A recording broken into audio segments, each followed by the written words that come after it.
இனிய மெய்யன்பர்கள் அனைவருக்கும் அடியனின் பணிவான வணக்கங்கள். 2024ஆம் ஆண்டில் அமர்ந்த கிரகநிலைகளுடைய கொடுப்பினை, கெடுப்பினை இவைகளிலிருந்து நாம் எப்படி ஒரு பலன்களை வாங்கலாம், எப்படி நாம் தப்பித்து அந்த கிரகங்கிட்டிருந்து வெற்றிகரமான வாழ்க்கையை வாழச் செய்யலாம் அப்படிங்கிறத பற்றி தான் இந்த தொகுப்பில் பார்க்கறக்கு வரோம். இது நீங்கள் ராசி பலனாக நீங்கள் கணக்கில் எடுத்துட்டாலும் சரி, அல்லது ஒரு வழிமுறையை தான் இதில் சொல்கிறாங்க, ஒரு நமக்கு நல்லபடியாக வெற்றிகரமாக வாழ்றதுக்கான வழிகளை சொல்கிறாங்கன்றதை நீங்கள் எடுத்துக்கிட்டாலும் சரி. ஆக நம்ம சொல்ல போகிற விஷயங்கள் எல்லாம் பார்த்திங்கன்னா, ஒரு ராசி பலன், ஒரு நம்ம வாழ்க்கையில் தேவைகள் எல்லாம் நடக்கிறதுக்கு அவங்கவுங்க ஜாதகத்தை பார்த்து பலன் எடுத்தால் மட்டும்தான் முழுமையாக, திருப்தியாக, சரியாக வரும். இதுபோல் எல்லா ஜோசியரும் போடக்கூடிய பொது பலன்களில் நீங்கள் பார்த்துட்டு, எனக்கு அது நடக்கலை, இது நடக்கலைன்னு சொல்கிறதுல எந்த அர்த்தமும் கிடையாது. முதல்ல உங்கள் ஜாதகத்தை சரியானதாக இருக்கான்னு செக் பண்ணிவிட்டு, முறையான ஜோசியர்கிட்ட கொடுத்து உங்களுக்கு என்ன நடக்கணும், என்ன தேவை, வருமா வராதா, கிடைக்குமா கிடைக்காதா, தடைக்கற்கள் முதல்ல என்னன்றதெல்லாம் முதல்ல தெரிஞ்சுக்கிட்டு வாங்க. என்னுடைய வாழ்க்கையில் அதிர்ஷ்டங்கள் எல்லாம் சொல்லுங்கள், எனக்கு இப்போவே நான் நினச்சதெல்லாம் நடக்கிறதுக்காக வேண்டிய ஒரு நிறைய அதிர்ஷ்ட குறிப்புகள்லாம் சொல்லுங்கன்னு சொல்லி நீங்கள் ஒரு ஜோசியர்கிட்ட போய் நிற்கிறீங்கன்னு சொன்னால், உங்களை மன திருப்திப்படுத்துறதுக்காக வேறு வழி இல்லாமல் நிறைய பொய்களை சொல்லக்கூடிய சூழ்நிலை தான் உண்டாக வரும். ஏன்னா ஆன்மீகவாதிகளை விடுறதில்லை, பொதுவாக மக்களும் விடுறதில்லை. ஆன்மீகவாதிகளும் மக்களுக்கு அளவு கடந்த ஒரு தவறான நம்பிக்கையை கொடுத்து மக்களையும் கெடுத்து வச்சுருக்கிறாங்க. அந்த வகையில் அந்த தவறுகளை நான் எப்பொழுதும் செய்ய விரும்புறது கிடையாது. இருக்கிற விஷயங்கள் என்னவோ உங்கள் ஜாதகத்தை பார்த்து முதல்ல உங்களுடைய நெகட்டிவ் பாயிண்ட்லாம் என்னென்னலாம் இருக்குன்றதை தெரிஞ்சுக்குவாங்க. அந்த நெகட்டிவான அந்த கிரகங்கள் நம்மளை என்னென்னலாம் பண்ணுன்றதெல்லாம் முதல்ல தெரிஞ்சுக்கிட்டு, அதுலேருந்து எப்படி தப்பிச்சு நம்ம அழகாக வெற்றிகரமாக வாழன்றதை தெரிஞ்சுக்கிட்டால் மட்டும்தான் வாழ்க்கையில் நம்ம நினச்சது நடக்கும். வாழ்க்கையில் எல்லாமே பாசிட்டிவாக நடக்க வரும். சும்மா வாயால் சொல்கிறதுனால மட்டுமே எதுவுமே நடந்துட போகிறது கிடையாது. செயல்முறைக்கு கொண்டு வந்தாக வரணும். இதுதான் விதி நிலையில் நமக்கு பாதகமான கிரக நிலைகளே இருந்தாலும் நல்ல பலனை பெறுவதற்கான வழிமுறைகள். இதுதான் உண்மை. அதை நீங்கள் தெரிஞ்சுக்கிட்டு புரிஞ்சுக்கிட்டு நடந்துக்குவாங்க. இப்போ நம்ம இதில் பார்க்க போகிறது என்னென்னா, ஒவ்வொரு ராசிக்காரர்களுக்கு அமர்ந்த கிரக நிலைகளில் குறிப்பாக ராஜநிலை கிரகங்கள் சொல்லக்கூடியவங்க, அதாவது நீண்ட காலங்கள் ஆட்சி செய்யக்கூடிய கிரகங்கள், ராகு கேது, சனீஸ்வர பகவான், குரு பகவான், இவங்க 4 பேர் நம்ம எடுத்துக்கு வரோம். இவங்களுடைய நிலைகளாகப்பட்ட சிலருக்கு சாதகமாக இருக்கும், சில கிரகங்கள் பாதகத்தை செய்யக்கூடியதாக இருக்க வரலாம்.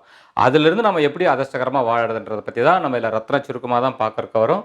இனி தொடர்ச்சியாக உங்களுடைய ராசிபாவத்துக்குரிய பலனை பாருங்கள். ஆத்ம வணக்கங்கள், நட்சத்திர அதிர்ஷ்டங்கள். இந்த புத்தகம் ஒரு சிறந்த வாழ்க்கைக்கு வழிகாட்டியாக இருக்க வரும். அனைவரிடம் இருக்க வேண்டிய ஒரு அத்தியாவசியமான வழிகாட்டி புத்தகம் இந்த புத்தகம். இந்த ஒரு புத்தகம் உங்கள் குடும்பம், பரம்பரை யாவருக்கும் பலன் தரக்கூடியதாக இருக்க வரும். அனைவருமே பார்த்துக்கு வரலாம். ஒரு புத்தகத்திலேயே பேப்பர் புத்தகம் கிடையாது. இது PDF ஃபார்மேட்டில் மொபைல், கம்ப்யூட்டர், லேப்டாப்பில் படிக்கக்கூடிய வசதி கொண்ட புத்தகம் இந்த புத்தகம். விரும்புவோர் வாங்கி பலன் பெறலாம். நன்றி. மீனராசி அன்பர்களுக்கு வரக்கூடிய 2024ஆம் ஆண்டு எப்படி இருக்குது, அந்த கிரகங்களை எப்படி சமாளிக்க வரலாம், இது போன்ற பலாபலங்களை கொடுக்கறக்க வராங்க. நம்ம இது போன்ற ஒரு மனநிலையும் செயல்நிலையும் வச்சுக்கிட்டா நல்லாயிருக்கும் அப்படிங்கிறத பற்றி தான் சுருக்கமாக இதில் பார்க்கறக்க வரும். ஏற்கனவே நிறைய செய்திகள்லாம் நீங்கள் அறிஞ்சிருக்க வருவீங்க. கிரகத்துடைய இருப்புகள் மிக முக்கியமாக தெரிஞ்சு வச்சுருக்க வருவீங்க. சனீஸ்வர பகவானுடைய நிலை எப்படி இருக்குது, ராகு கேதுடைய நிலை எப்படி இருக்குது, குரு பகவான் நிலை எப்படி இருக்குன்றது நிறைய பேர் நிறைய வீடியோக்கெல்லாம் வந்திருக்கிறாங்க, நீங்கள் பார்த்துருக்க வருவீங்க. இப்போ நாமளும் அதனுடைய விஷயங்களில் கொஞ்சம் ஒரு சின்ன ஒரு மாறுதல்கள், அவ்வளோதான். பலன்களில் எதுவும் மாறுபாடுகள் கிடையாது, எல்லாம் ஒரு விஷயந்தான். இப்போ உங்களுடைய ஜென்ம பாவத்தில் ஜென்ம ராசியில் எடுத்துக்கிட்டோம் அப்படின்னாக்கா ராகு பகவான் அமர்ந்திருக்கிறார். ராகு பகவான் இப்பொழுது ஜென்மத்தில் இருக்கிறதுனால இந்த ராகு பகவான் தோஷத்தை தருவாரா, யோகத்தை தருவாரா அப்படிங்கிற ஒரு குழப்பங்கள்லாம் குறிப்பாக இருக்க வரும். பொதுவாக இந்த ராகு கேதுக்கள் அப்படின்றவங்க யாருன்னா, நம்முடைய முன்னோர்களுடைய செய்த செயலுடைய வடிவமாக நமக்கு பலாபலனை வழங்கக்கூடியவங்களாக இருக்க வருவாங்க. பொதுவாகவே லக்கணத்தில் ராகு இருந்தாலும் சரி, இப்போ ஜென்ம ராசியில் ராகு இருந்தாலும் சரிங்க, இது நாக யோகம்னு சொல்லுவாங்க. இன்னொரு புறம் நாக தோஷம்னு சொல்லுவாங்க. யாருக்கு நாக யோகம், யாருக்கு நாகதோஷம் அப்படி எடுத்துட்டோம்னா, நம்முடைய வாழ்ந்து முடித்த முன்னோர்களுடைய சம்பாத்தியம்னு ஒன்று இருக்க வரும். நல்லது நிறைய செய்திருக்க வருவாங்க, தான தர்மங்கள் செய்திருக்க வருவாங்க, தெய்வத்தை நம்பி இருக்க வருவாங்க, நிறைய பேருடைய ஆசீர்வாதங்கள் எல்லாம் வாங்கியிருக்க வருவாங்க, முன்னோர்களுக்கு கடமைகளை ரொம்ப அழகான முறையில் செய்திருக்க வருவாங்க, வாழ வந்த குடும்பத்துக்கு வாழ வந்தவங்களுக்கு ஒரு மரியாதை கொடுத்துருக்க வருவாங்க, வாழ வந்த பெண்களுக்கு ஒரு தனிப்பட்ட ஒரு நன்மைகளை எல்லாம் செய்திருக்க வருவாங்க, தன்னுடைய வீட்டுக்கு வாழ வந்த பெண்ணு தன்னுடைய மருமகள் எல்லாம் என் மகள் அப்படிங்கிற மாதிரிலாம் ரொம்ப ஒரு விஷயத்தெல்லாம் கொடுத்துருக்குறாங்க. ரொம்ப சிறப்பாக கவனிச்சிருந்துருக்கிறாங்க. இந்த உறவுகளை நம்பிய உறவுகளையும் வெளித்தொடர்புகள் வகையிலையும் ஒரு பாவத்தை சம்பாதிக்காமல் ஒரு ஆசீர்வாதத்தை மட்டும் சம்பாதிக்கிறது, புண்ணியத்தை மட்டுமே சம்பாதிக்கிறது, இந்த செயல்கள் இருந்தால் யாருக்கு இருக்குதோ அவங்களுக்கெல்லாம் நாக யோகமாக வேலை செய்யும். நாக யோகம் என்னங்க பண்ணணும்னா, எதை செய்தாலும் 100 மடங்காக செய்ய வரும். அதிர்ஷ்டங்களை கொடுத்தாலும் நம்ம உழைச்சி சம்பாதிக்கணும்னு அவசியம் இல்லை. எப்படியோ ஒரு விபத்தில் நம்மளை மிகப்பெரிய ஆளாக்கிட்டு போயிட்டு திடீர் அதிர்ஷ்டங்கள் தன்னால் வந்து சேர்ந்து நம்மளை ஓஹோன்னு கொண்டு போயிட்டு விடும். அதான் வந்து நாகயோகம், ராஜயோகத்துக்கெல்லாம் மேலான ஒரு யோகம்னு சொல்ல வருவாங்க. பிதர்களுடைய சம்பாத்தியம் அப்படிங்கிறத வந்து இந்த நாகயோகம்னு சொல்லக்கூடிய விஷயங்கள்லாம். அதை பற்றி ஒரு பெரிய சப்ஜெக்டே இருக்குது, பேச வரலாம்.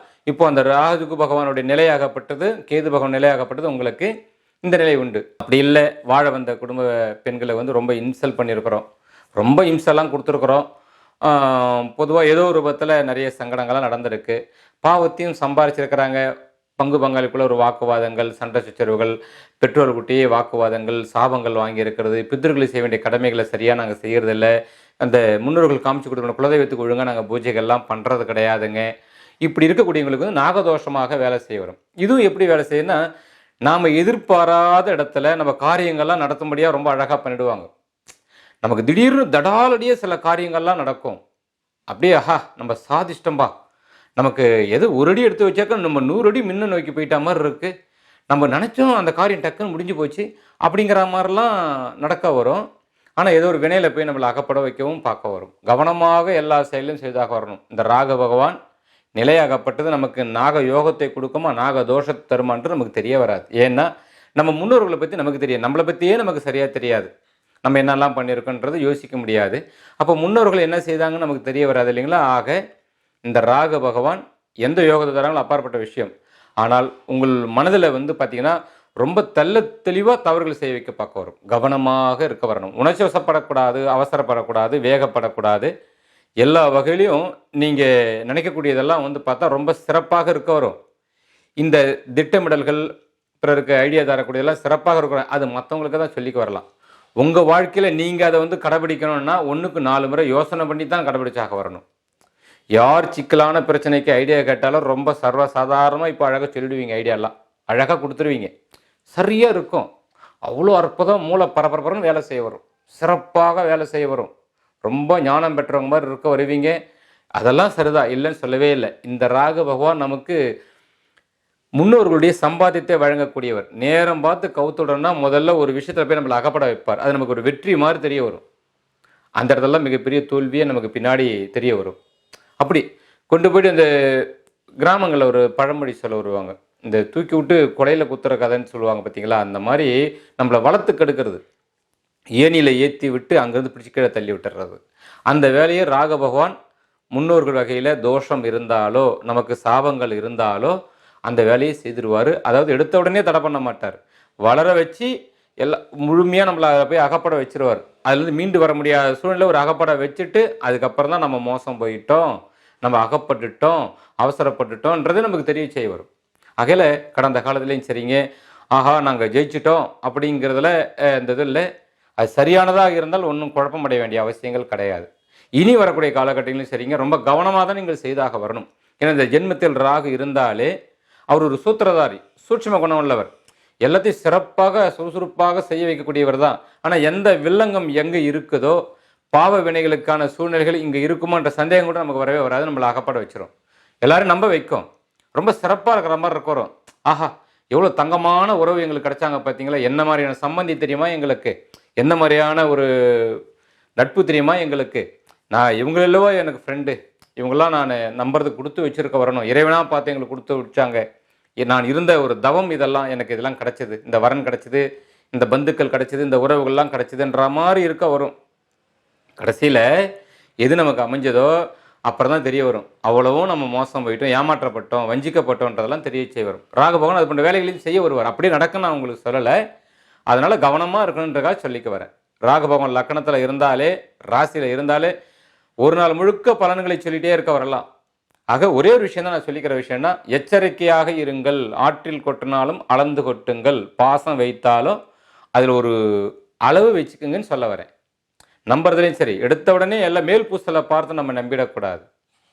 அந்த போல சூழ்நிலை உண்டு பண்ணுவார் ராகு பகவான். பார்த்து எல்லா செயல்கள்லையுமே ரொம்ப நம்பகத்தன்மையை கொடுத்து விட்ருவார். ரொம்ப அற்புதமாக இருக்குங்க. இதுவே மற்றவங்க நம்மக்கிட்ட ஒரு ஐடியா கேட்டாங்கன்னா 1000 சந்தேக கேள்விகள் எழுப்பி இப்படிலாம் இருந்துங்க, இப்படிலாம் இருந்துங்க, எச்சரிக்கையாக இருந்துங்கன்னு சொல்லி எல்லா ஐடியாவும் கொடுக்க வருவீங்க. உங்கள் சொந்த வாழ்க்கையில் மட்டும் பார்த்தீங்கன்னா உணர்ச்சி வசப்பட வச்சிருவார் உங்களை. உணர்ச்சி வசப்பட வச்சு ராகு பகவான் உங்களை ஏமாற்றி விட்டுடுவார். அதனால கவனமாக, எண்ணங்களில் கவனம் தேவை, ஆசைகளில் கவனம் தேவை, செயல்களில் கவனம் தேவை. இவ்வளவுதான். இது ராகு பகவானோட நிலை. ஆக நல்லது நடந்தால் நடந்துட்டு போக வரட்டும்.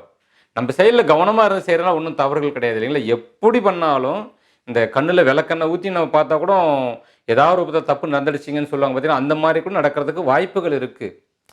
ஏன்னா அந்த ஒரு நிலையில் தான் ராகு பகவான் இருக்கிறாரு. ஏன்னா இவங்களாம் வந்து கர்ம வினைகளுக்கான ஒரு பலாபலனை வழங்கக்கூடியவங்க தான் ராகு, கேது, சனீஸ்வரர்லாம். வச்சுங்களா? அப்போது அந்த வகையில் இருக்கிறதுனால செயலிலும் எண்ணங்களிலும் கவனம் தேவை. ஒரு ஆசைகளை கொடுப்பார், வேகமாக ரொம்ப பெருசாக ஆசைப்பட வைப்பார், ரொம்ப பெருசாக ஆசைப்பட வைக்க வருவார். ஆனால் நம்ம செயல்களில் நம்ம ஏதாவது பெருசாக போய் அகப்பட வச்சுட்டு கடைசியில் இறுதியில் தான் தெரிய வரும் நம்ம ஏமாந்துட்டுன்றது தெரிவிக்க வருவார். அதான் ராகு பகவான். அதனால் எல்லாவற்றிலுமே ஒரு அளவீடுகள் நிச்சயமாக நீங்கள் வைத்தே ஆக வரணும்.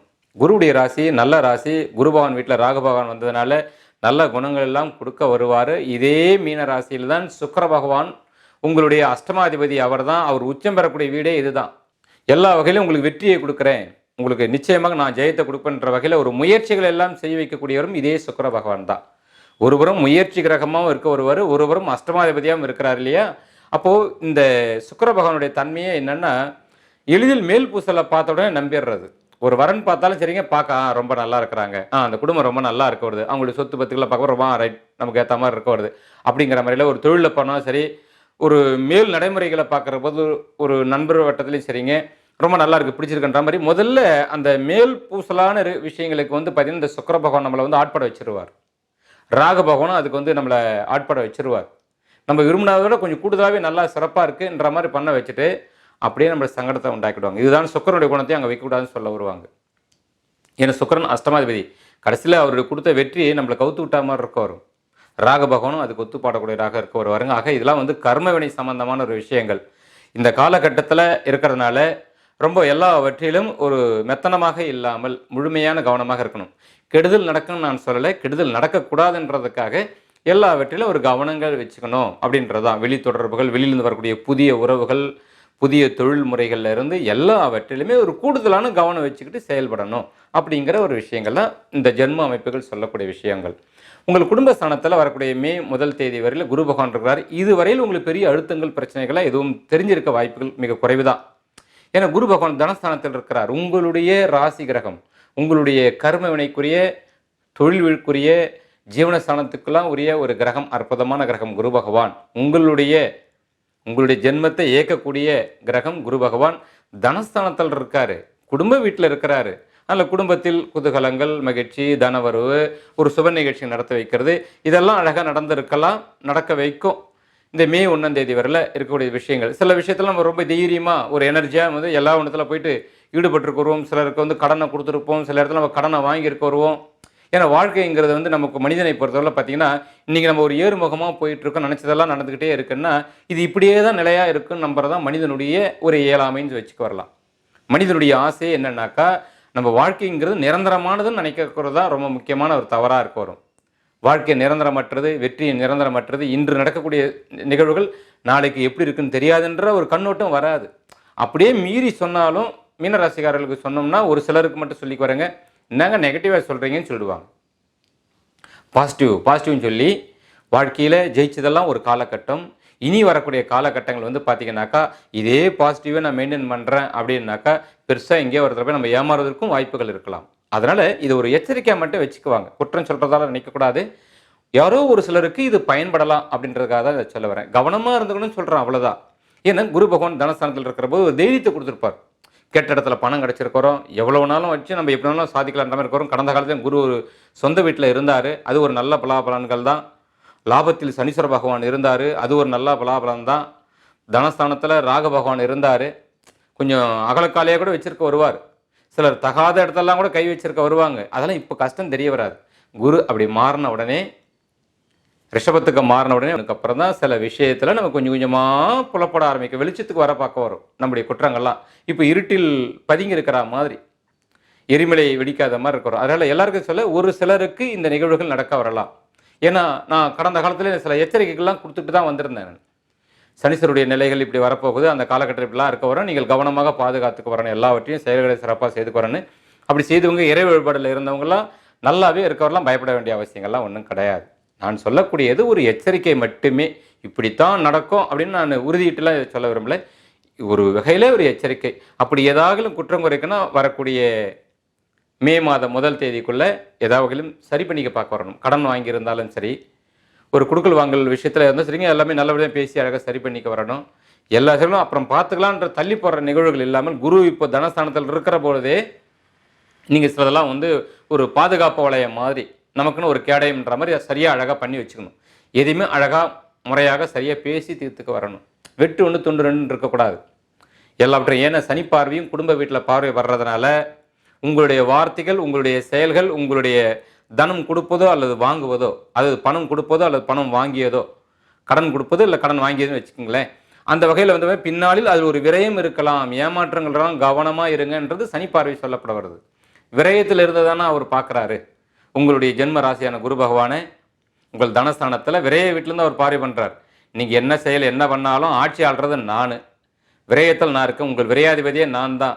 உங்களுக்கு விரயத்தை நோக்கி பயணம் தரணும் அப்படின்னு நினச்சிங்கன்னா அது சுப விரயமாக இருக்குன்னு ஆசைப்பட்டால் நல்லதாகவே செய்திருங்க. திட்டமிட்டு செய்யுங்க. எல்லாவற்றையும் இருப்புக்கு ஏற்ற மாதிரி செய்வாங்க. ரொம்ப அகலக்கால் வைக்காமல் பார்த்துக்குங்க அப்படின்றதான் சனி பகவானுடைய எச்சரிக்கை. இப்படி நடந்துக்கிட்டோம்னா நமக்கு எந்த பிரச்சனையும் கிடையாது. நம்ம சக்தியை மீறி நம்மளால் நேற்று இருந்த மாதிரி இன்றைக்கி வெற்றிகள்லாம் இருக்குன்றதை நம்ம அதையே நம்பிக்கிட்டு நம்ம தொடர்ச்சியாக மேலும் மேலும் மேலும் நம்ம ஒரு விஷயத்தில் போய் அகப்படுறோம் அப்படின்னாக்கா அப்போ சனீஸ்வர பகவான் பொறுப்பாக இருக்க மாட்டார். எல்லாமும் அது சங்கடமாக வருவதற்கான வாய்ப்புகளையும் கொடுக்க வரும். ஏன்னா அந்த ஸ்தானத்தை அவர் வந்து நீச்சம் ஆக்கிடுவார். அவருடைய பார்வை மேஷராசியில் படுது. மேஷராசி தான் உங்களுடைய தனஸ்தானம். தனஸ்தானத்தில் குரு பகவான் இருக்கிறவரில் உங்களுக்கு பிரச்சனை இல்லை. குரு அப்படி மே 1க்கு அப்புறம் கடந்துட்டாருனாக்கா அந்த மேஷராசி சனி பகவான் நீச்சமாக்கக்கூடிய ஸ்தானமே அதுதான். அந்த பார்வை பரவா அந்த இடத்துல உங்களை நீச்சமாக்க பார்ப்பார். வருவாயை குறைக்க பார்க்க வருவார். வார்த்தைகள் முன்பு மாதிரி குடும்பத்தில் ஒரு மரியாதை இல்லைன்ற மாதிரி இருக்க வரும். என் வார்த்தைகள் நான் போட்ட திட்டங்கள் முந்தி மாதிரி எடுபடலை அப்படிங்கிற மாதிரி இருக்க வரும். இறைவனையே பரிபூர்ணமாக நம்பி இருக்கிறவங்களுக்கு எந்த குறையும் கிடையாது. நல்லதே நடக்கும். இந்த கிரகத்தெல்லாம் விட்டுடுவோம். எம்பெருமானே கதி அப்படின்னு சொல்லி இருக்கக்கூடியவங்க, அன்னை பராசக்தியே கதின்னு இருக்கக்கூடிய எல்லாருக்குமே நல்லதாக நடக்க வரும். செயலை எப்பொழுதும் போல எனக்கு கிடைச்ச அமைப்பை என்னால் முடிஞ்சவளை நான் சரியாக நேர்மையாக நடந்துக்கிறேங்க அப்படின்னு போகிறவங்களாம் ஒரு குறையும் இல்லை. இதை பார்த்து நீங்கள் ரொம்ப குழப்பிக்க வேண்டாம். அதெல்லாம் எதுவுமே இல்லை. இயல்பு வாழ்க்கையை கடந்து ஒரு மேலான வாழ்க்கை தான் இந்த காலகட்டத்தில் நம்மளை கொண்டு போயிட்டுருக்கு. வாழ்க்கையில் ரொம்ப ஃபாஸ்ட்டாக கொண்டு போயிட்டுருக்கு இல்லையா? இது வந்து ராகு காலம்னு சொல்லுவாங்க. காலம்னா ராகு காலம்னா ஒரு நாளில் வரக்கூடிய 1.5 மணி நேரத்தை நான் சொல்லவே இல்லை. ராகு காலம்னா ராகு பகவான் ஆட்சி ஆளக்கூடிய உலகம். இந்த உலகம் இன்டர்நெட்டு தான் ஆண்டுகிட்டு இருக்க வருது இல்லைங்களா? இந்த ராகு காலம் அப்படின்றது வந்து இந்த காலத்தையே சொல்ல வர, ஒட்டுமொத்த காலத்தையும் சொல்ல வர, ஒட்டுமொத்த உலகத்திலையும் ஆளக்கூடிய ஒரு ஆட்சி ராகு பகவானுடைய ஆட்சியாக இருக்கிறதுனால அவருடைய தன்மைகளை எப்பொழுதும் பார்த்தீங்கன்னா வேற மாதிரியா இருக்க வரும். ஒரு அதிர்ஷ்டம், ஒரு சூதாட்டம் சம்பந்தமான வாழ்க்கை மாதிரி. சூதாட்டத்தில் ஜெயிச்சாலும் ஜெயிக்கலாம், தோத்தாலும் தோக்கலாம். சூதாட்டத்தில் நம்ம சேகரித்து வச்ச பல ஆண்டுகளை சேகரித்து வச்ச ஒட்டுமொத்த மான மரியாதைகள், பணம், சொத்து பத்துகள் எல்லாவற்றையும் கூட இழக்கக்கூடிய சூழ்நிலை கூட உண்டாக வரலாம். இதுதான் ராகு. அந்த ராகு தான் ஜென்மத்தில் இருக்க வர்றதுனால சனியும் தனஸ்தானத்தில் பார்க்கறதுனால தனத்தில் கவனம் தேவை. குறைவாக வந்தாலும் பரவாயில்ல, அரசாங்கத்துக்கு உட்பட்டு சரியானதாக இருக்கிறதா என் கணக்கு வழக்கு, நான் செலவு பண்ணுறது சரியாக, வாங்குற கடன் சரியாக வாங்குறேன்னா, கொடுத்த கடன் ஒழுங்காக வருமா, எல்லாவற்றையும் சரி பண்ணிக்க வரணும். எல்லாமே சரி பண்ணிக்க வரணும். ஏன்னா எப்பவுமே சனி பகவான் ஆட்சிக்கு வந்துட்டாருன்னு சொன்னாலே நம்ம எல்லாத்துலேயுமே அலாட்டருக்கு வரணும். ஆதி காலத்துலேருந்து எல்லாமே சொல்கிறது தானே, பெரியவங்க எல்லாருமே சொல்லக்கூடிய விஷயம் தானே. அதை தான் நானும் இங்கே சொல்லிட்டு இருக்க வரேன். அதில் புதுசாக ஒன்றும் நான் சொல்லிடலை. அகில இந்த நிகழ்வுகள் எல்லாம் பார்த்தீங்கன்னா ஒரு அழுத்தங்கள் இதுவரையிலும் தெரிஞ்சிருக்க வராது. குரு பகவான் மாறினதுக்கப்புறம் சில விஷயங்கள் தெரிய வரலாம். முன்கூட்டியே நம்ம வந்து எச்சரிக்கையாக இருந்துக்கணுன்றதுக்காக தான் இந்த பலாபலங்களை கொடுக்க வரேன். ஆக குடும்ப விவகாரத்தில் பேசுகிற போது கவனமாக பேசுங்க. யாரிடமும் எரிஞ்சு விழக்கூடாது. சட்டத்திட்டமாக பேசுகிறேன்னு சொல்லி வெட்டு ஒன்று துணு பேசக்கூடாது. உறவுகள் வகையில் சில சங்கடங்கள் உண்டாக பார்க்க வரலாம். அதெல்லாம் கவனிச்சுக்குவாங்க. ஏன்னா இந்த 2024 மே மாதமே 1 தேதியிலே குரு பகவான் பெயர்ச்சி ஆகிட்டாருன்னா அதுக்கப்புறம் அந்த வீட்டில் வந்து சுபகிரகங்கள் யாரும் இல்லை. சுபகிரகத்துடைய பார்வையும் இல்லை. உங்கள் குடும்பஸ்தானத்தில், வருவாய் ஸ்தானத்தில் சனி பார்வை மட்டும்தான் இருக்குது விரயத்திலிருந்து. அதுக்கு தான் இவ்வளோ விஷயம் சொல்ல வரேன். அதனால் எல்லாமே ஒரு முன்கூட்டியே தெரிஞ்சுக்கிட்டா ஒன்றும் தப்பு கிடையாது. நெகட்டிவாக இருந்தாலும் நான் சொல்லக்கூடியது தெரிஞ்சுக்கிட்டா அதனால் ஒன்றும் குற்றம் கிடையாது. அதுக்கேற்ற மாதிரி கொஞ்சம் நடந்துக்கலாம், கொஞ்சம் எச்சரிக்கையாக இருந்துக்கலாம். சரி, நேற்று வரையில் நம்ம கொஞ்சம் அதிகாரமாக சில விஷயங்கள் பேச வருவோம், கொஞ்சம் நம்ம அடைக்க வாசிச்சுக்கலாமே, கொஞ்சம் பார்த்துக்கலாமே. நம்மளால் குடும்பத்தில் ஒரு சின்ன ஒரு வார்த்தையால் கூட யாருக்கும் எண்ணம் வந்துடக்கூடாது. அவ்வளோ ஒரு எண்ணம் அவ்வளோதான், ஒரு எச்சரிக்கை அவ்வளோதான். மற்றபடி எந்த நோக்குக்காகவும் இது சொல்லப்படலை. அதை அழகான முறையில் பார்த்துக்குவாங்க. எல்லாம் தெரிந்தவர்கள் தான் மீனராசிக்காரர்கள், குறை சொல்ல முடியாது. எல்லாம் அறிஞர்களாக இருந்தாலும் ஒரு சூழ்நிலையில் நமக்கு யாராவது ஒருத்தர் இப்படி சொல்லினா நம்ம கொஞ்சம் ஒரு எச்சரிக்கையாக ஆகிடுவோம். ஆணிக்கும் அடிசருக்குன்னு சொல்லுவாங்க இல்லைங்களா? நம்ம 1000 பேருக்கு உலகத்துக்கெல்லாம் அறிவுரை சொல்லக்கூடிய ஒரு பாக்கியசாலிகளாக இருந்தாலும் நமக்கு நேரம் வரும்போது நம்மளை ஆளக்கூடிய கிரகமாகப்பட்டது நம்ம கண்ணை நம்மளை மறைச்சிருங்க, நம்ம அறிவு நம்மளை மறைச்சிரும் இல்லைங்களா? அதனால் இப்படி ஒரு பொது வீடியோவில் சொல்கிற போது நான் அதை சொல்லணும்னு சொல்லி கடமைப்பட்டிருக்க வரேன், அவ்வளோதான். நான் ஒரு கடமையோடு தான் இதெல்லாம் சொல்லிட்டு இருக்க வரேன். இது ஒரு அறிவுரையாகவோ என்ன இவர் நமக்கு சொல்ல வந்துட்டாரா அப்படின்ற மாதிரிலாம் எதுவும் நினச்சிடாம, சரி இது ஒரு எச்சரிக்கை தான், இறைவன் நமக்கு ஏதோ ஒரு இடத்துலேருந்து நமக்கு ஏதோ ஒரு ரூபத்தில் யார் மூலமாக சொல்ல வராரு, இதையும் ஒரு காதில் போட்டு வைப்போன்ற மாதிரி கொஞ்சம் அப்படி கேட்டுட்டால் போதுமானது. அதனால் இதெல்லாம் வச்சுக்குவாங்க. மற்றபடி கெடுதல்லாம் ஒன்றும் இல்லை, எல்லாம் நல்லதாக இருக்க வரும், நன்மையாக இருக்க வரும். ஜெயஸ்தானத்தில் எடுத்துட்டோம் அப்படின்னாக்கா மே 1க்கு அப்புறம் குரு பகவான் வரப்போறாரு. உங்களுடைய வெற்றியில் இந்த மாதிரியே ஒரு பெரிய பிரகாசம் இல்லாமல் ஒரு சுணக்கம் இருக்கும். எப்படி சுணக்கம் இருக்கும் அப்படின்னா, அப்புறம் பார்த்துக்கலாமே, வாழ்க்கையில் ரொம்ப நேர்மையாக இருந்தாலும் வாழ முடியாது. அதே நேரத்தில் நம்ம ரொம்ப ஒரு வேகமாக போனாலும் விடாது. கிரகங்கள் நம்முடைய ஆளக்கூடிய கிரகங்கள் சரியான ஒரு கர்ம வினை கிரகங்கள் ஆள்ற பொழுது நம்மளை பெருசாக பிரகாசமாக பண்ண விடாது. நம்ம சின்ன தப்பு பண்ணணும்னு நினைக்க போதே பெரிய தப்பில் கொண்டு போய் நம்மளை வந்து மாட்டி விட்டு நம்மளை வந்து அவமானப்படுத்த பார்க்க வரும். வருமானத்தெல்லாம் குறைச்சி விட்டு போயிடும். இதுதான் இந்த ஆளக்கூடிய கிரகத்தில் கர்ம வினை கிரகங்கள் நம்மளை ஆள்ற போது உண்டாகக்கூடிய சங்கடமே இதுதான். அப்போது பெரிய திட்டங்கள்லாம் கடந்த காலத்தில் போட்டு எல்லாம் ஜெயித்தோம், இனி வரக்கூடிய காலகட்டத்தில் நம்ம போட்டோம் அப்படின்னாக்கா அதில் ஒரு குறுக்கு வழியில் ஜெயிக்கணும்னு ஆசைப்பட்டோம்னா குரு பகவானுடைய உதவி அங்கே கிடைக்கிற நேரத்தில் தப்பு இல்லை தான், ஆனால் ஜெயிக்க விட மாட்டார் குரு பகவான். குரு பகவான் ஒரு ஒழுக்கமான கிரகம் இல்லையா? நீங்கள் நேர் வழியில் தான் போக வரணும்னு சொல்ல வருவார். கொஞ்சம் நம்ம இல்லை 10 ரூபா பொருளை ஒரு 2 ரூபா வச்சு விற்கிற லாபத்துக்கு விற்கிறேன் அப்படின்னு சொல்லி பண்ணாலும் சரிங்க, அந்த 2 ரூபா லாபம் வந்தது பார்த்தீங்களா, அதோட விஷயத்தில் ஏதாவது ஒரு வகையில் சங்கடப்படுத்த பார்க்க வருவார். குரு பகவான்னா ஒரு நேர்மையான ஒரு ஒழுக்கமான ஒரு கிரகம் இல்லையா? அவர் அந்த முயற்சி வீட்டில் போகிறபோது முயற்சியே மெத்தனமாக இருக்க வருவார். பசிச்சாதான் சாப்பிடுவாங்க சன்னியாசிகள்லாம். அது வரலும் நாளைக்கு வேணும் இன்றைக்கே நம்ம சம்பாரித்து வச்சுக்கலாம்னு வச்சுக்க மாட்டாங்க. சம்சாரி மாதிரி இந்த சன்னியாசிகள்லாம் அப்படி வச்சுக்க மாட்டாங்க. பசிக்கிற போது யார் வீட்டில் போய் யாசகம் நின்று கேட்டு வாங்கி சாப்பிட்டு போயிடுவோம் அப்படின்னு இருக்கக்கூடிய இல்லைங்களா? அந்த சன்னியாசி மாதிரி தான் குரு பகவான். தேவைப்பட்டால் முயற்சி பண்ணுவோம், இல்லைனா அப்படியே மெத்தனமாக கடை பண்ணுற மாதிரி இருக்க வருவார் குரு பகவான் 3ஆம் இடத்துல வர்ற பொழுது.